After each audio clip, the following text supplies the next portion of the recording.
Hi, everyone. My name is Kevin. I work in the Analytical Sciences Laboratory at the David H. Murdock Research Institute, and I think Dr. Bostrom explained pretty well what we do as an organization. Dr. Gregory mentioned the metabolites end, so this is actually what my laboratory works on. We analyze metabolites and quantify metabolites within human samples. So, let's see here. This is my group. Pretty much all the group members participated in the study, in the multiple sclerosis analysis. I'd like to highlight one member in particular, Jason Winnicke. Jason, I don't know if you want to wave. Wave to the people. All right. So he's, when Dr. Cote talks in her talk, her and Jason have worked very much. Jason's involvement in this project has been exceeding the other members, and him and Dr. Cote have interacted very much in the analysis of the data, so I just want to point him out in particular. So basically what we do is we take, this is my favorite Carolinian here, we take blood samples and urine samples and analyze them. Essentially what we do is we put them through different types of instruments. These are some common ones. Mass spectrometry is a method that we often use with chromatography. So this is just really a fancy scale. We separate out compounds and then use a very fancy scale to analyze the compounds. And the other one is called NMR. This is actually very similar to MRIs, except that it looks very particularly at the structure of compounds, so it can identify a lot of different compounds. So essentially all we're doing is taking these samples, either blood or urine, and analyzing them through these instruments to get out various data. There are tens of thousands of different types of compounds in your blood, and depending on what you eat, tens of thousands different in your urine as well. Some people have more simplistic diets, but but basically, we only look at roughly the top 500 most concentrated, and it's still very complicated data. So this would be the type of data that we see.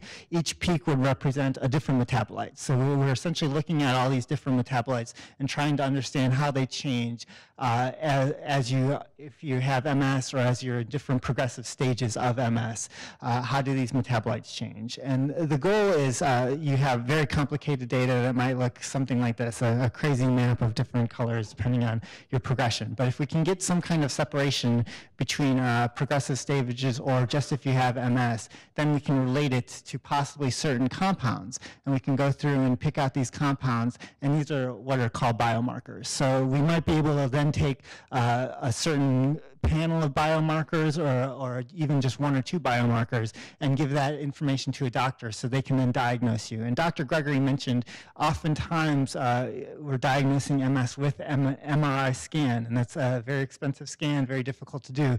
If we can do these kind of studies by analyzing just blood or urine sample and we can get the same kind of prognostic information out of it, that is what we're actually trying to accomplish. So. And the hope is that we can take just like a family of compounds, like in this case it would be 6, and use that as a panel or for diagnostic markers. At this point, I'm just going to show you that we do actually have real people working in our lab. So here's Jason working hard. This is one of these mass spec instruments. We have windows, so I'll be honest, a very nice thing about working at the core building. It is a very nice facility. We actually have windows. There's plenty of labs I've been in where you're stuck in the basement, hiding away. There he is again. Another thing I'd like to point out, so this instrument back here does metal analysis. So science is not all success. So we actually did a metal analysis of blood and urine samples, and we did not see any differentiation from metal content in people with and without MS. So this is the type of thing where we do these kind of information. We still work very hard to try and get out results, and they might not show anything. So that is a factor in our scientific research. So that's what that instrument was for, and since it didn't show any kind of differentiation, we have eliminated it from our analysis. But that is a component that is sometimes forgotten. This is Jason, and this is a gentleman named Kyle Blankenship. This is just for all you local people. I don't know how many of you are local, but Rowan Cabarrus Community College has built a facility right here on campus to teach people that can then work in our laboratories. That is part of the overall mission of the campus and the community. Kyle is a perfect example of somebody that graduated from that building right over there and is now working in our labs directly in the core lab facility.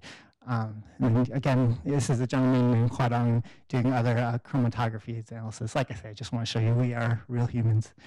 This is the NMR facility. So these are larger instruments. And just to give you a better idea, this is Kyle next to the instrument to understand how big they actually are.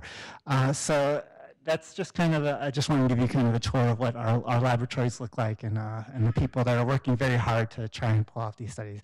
I want to again thank Herman Stone and all the participants in the study that allow us to try and advance research in this way. And then I just my contact if you guys want to contact me.